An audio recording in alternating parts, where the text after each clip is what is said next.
So hello Takia fam, I'm coming back with another video as usual. So I will be doing murder mystery. So this is a murder mystery of it says DNA solves 42-year-old cold case murder of Las Vegas teen Kim Bryant. So hold on, let me pause this so it won't be no music in the background. Or I can just mute it. So, the cold case murder of a 16-year-old Las Vegas girl in 1979, that's a long time ago, has been solved through DNA. Metro Police held a news conference Monday to announce that DNA had solved the murder case of Kim Bryant more than 4 decades ago. On January 26, 1979, Bryant was reported missing when she didn't return home from school. So she didn't return home from school, so her mom and her dad was worried that she may have not come home yet from school, or she haven't came out of school yet. But she had gone there to register for classes. The Western High School sophomore was last seen that morning near a Dairy Queen restaurant on Decatur Boulevard near US 95. Her body was found on February 20th. Wow.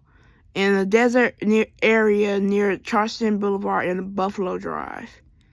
So, yeah. Police determined Bryant was abducted, sexually assaulted, and killed. Now they had determined through DNA testing that the person responsible was 19-year-old Johnny Peterson. He died in 1993.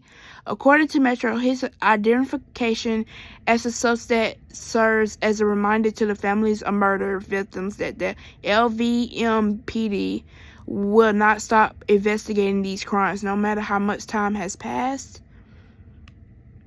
The same Texas-based forensic sequencing lab, Orthrum Inc., that solved the Bryant case also solved another Las Vegas cold case earlier this year involving the 1989 murder of 14-year-old Stephanie Isaacson. The suspect in her case was Darren Marchand. He died by suicide in 1995. His DNA was matched to the Isaacson crime scene and one other murder scene. The DNA testing done by Orthron Inc. in both cases were made possible by a donation from Las Vegas resident Justin Wu, who told police he wanted to help solve cold cases. According to Metro, anyone can donate to the Homicide Cold Case Unit to help in an investigation of unsolved murders. You can donate at this link. Just be sure to designate the donation for the Homicide Cold Case Unit. For whatever reason, my nose be itching, so it's just like really itchy, so that's why I'm just rubbing it, because it's really itchy right now. I'm gonna go to another one so I can do a longer video for this one, because I really want to get this video out. So let me go back so I can click on another website to get some information.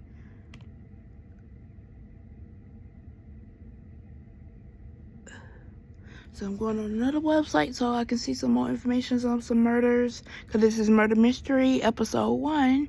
So yeah.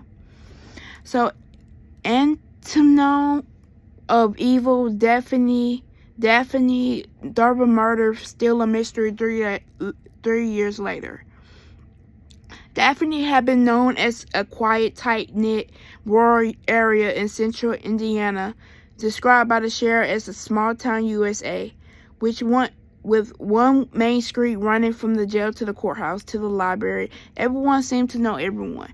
But on February 13, 2017, Daphne's asserted was arrested with the murders of 8th graders Abby Williams and Libby Jarman.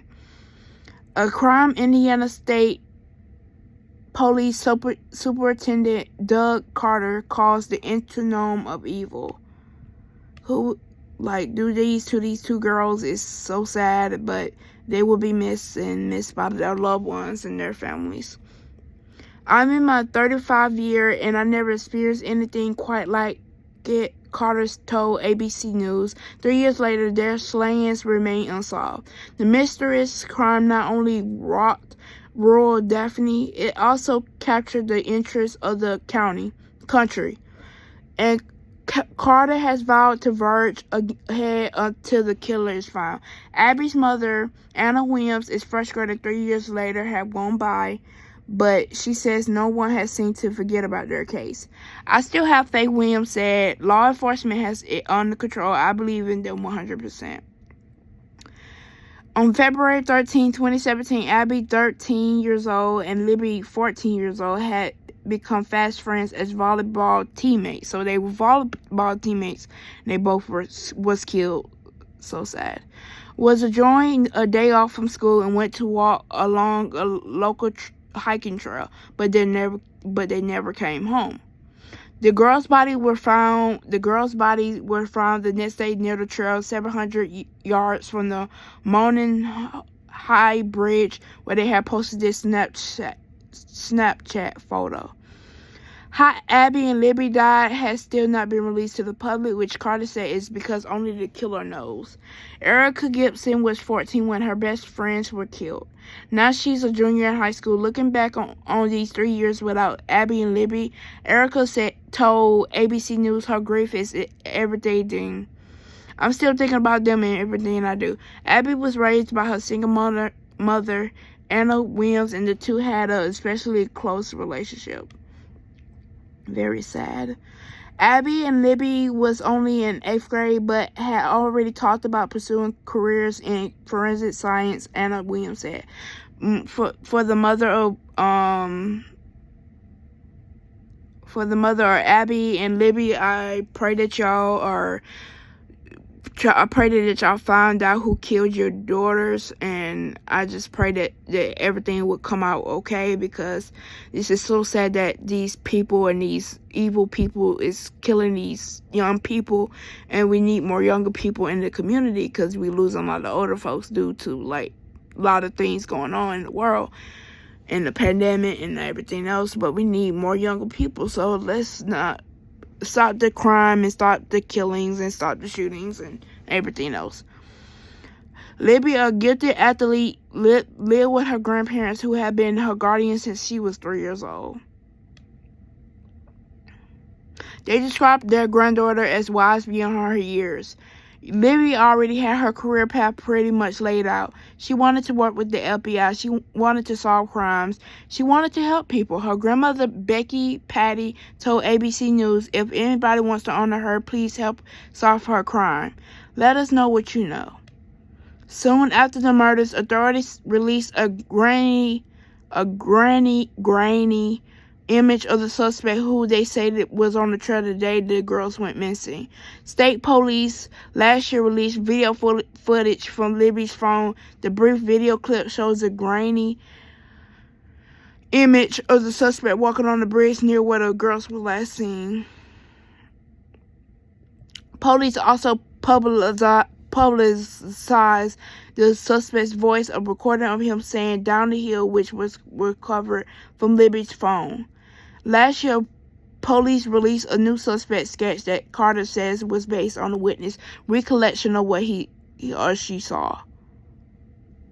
Carter said that he believes that since the killer's image and voice was publicized and they have not been able to identify a suspect, someone knows who he is but is keeping quiet because of extreme fear. There is obviously someone withholding information, added Carroll County Sheriff told Litzby. It could very well be somewhere along the line someone was even threatening not to reveal the identity of the killer. Please come forward and let us know what you know, Carter pleaded. For Libby's grandfather, the 3-year mark is just another year with no answers and no resolution. He could be anywhere, Matt Patty said of the killer. About 48,000 tips has poured in over these 3 years from around the country, said Carter. I'm still constantly thinking about people that I know around the town that I see added Erica, the girl's friend. I personally have not turned in tips, but I told people to turn in tips when they are suspicious. Linsby wouldn't discuss the evidence or details of the investigation, but said our investigators still have things they are following, whether it's new information or going back looking at certain pieces from the past.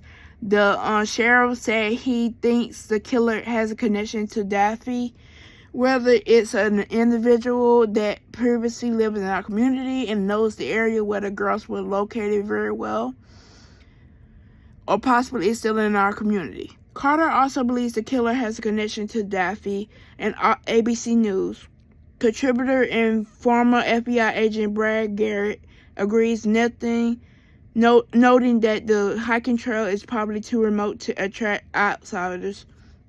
Unless someone absolutely somehow studied that trail in great depth, they would not know specifically where certain things were, added the sheriff.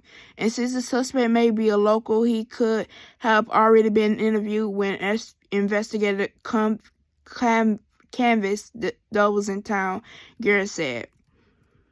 One of the keys in cases like this is going back and interviewing people that you have interviewed before. Garrett says because sometimes people's stories change, you find inconsistencies. Sometimes people are mad at each other or they have a fight, and so they are more inclined to tell you a piece of the information that they didn't 2 years before. But this case also has some limitations, according to Garrett, who said the hiking trail is too far off the beaten path for police to track people's movements there by traffic and surveillance cameras. As for Carter, he insists the cases they are very active and vows it'll never be cold as long as I'm breathing. They have an email, Abby and Libby tip at CACOSHRF.com, and that's the email that they give. And like if you see somebody suspicious and you know of this person who killed these 2 girls, and so sorry for the loss of the 2 girls, or the mothers who is grieving right now because their 2 girls is gone and is not coming back. So yeah, and this is the end of the video, and if you want to see more videos like this, like the murder mysteries, and this is Murder Mysteries episode 1, I'm going to be doing episode 2 today, so stay tuned. I will be doing that video today, and please subscribe so you can see that video. And I'll be doing a series to this because it's really, I like watching these videos, and they're most view videos, so that's why I want to post more murder mysteries of, things that happened a long time ago and may happen recently. So yeah, love you guys.